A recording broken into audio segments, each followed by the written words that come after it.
In a landmark decision, Jersey has just approved a law allowing terminally ill adults the right to choose to end their own lives. This means legal assisted deaths could potentially begin as early as next summer on the island. The new law applies to people with terminal illnesses causing unbearable suffering, who are expected to die within 6 months, or 12 months for specific neurodegenerative conditions. Jersey now becomes the second part of the British Isles, after the Isle of Man, to fully approve assisted dying. This move comes amidst ongoing debates in Westminster and Scotland about similar proposals. While campaigners celebrate this as a victory for compassion and dignity at the end of life, others express deep ethical concerns. What's your take on this significant development?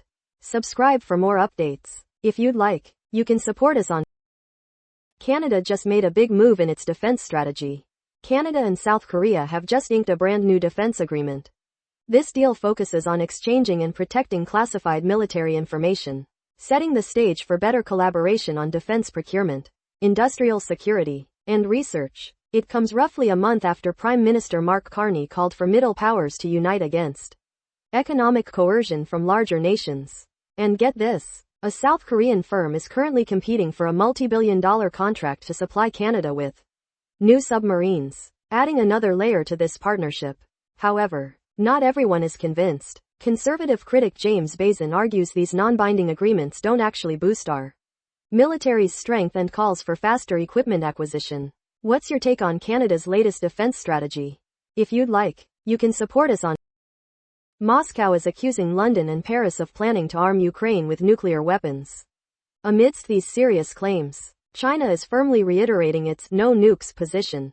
Chinese Foreign Ministry spokeswoman Mao Ning urged all parties to remain calm, exercise restraint, and avoid any actions that could escalate tensions. She explicitly stated that nuclear weapons must never be used and a nuclear war should not be fought.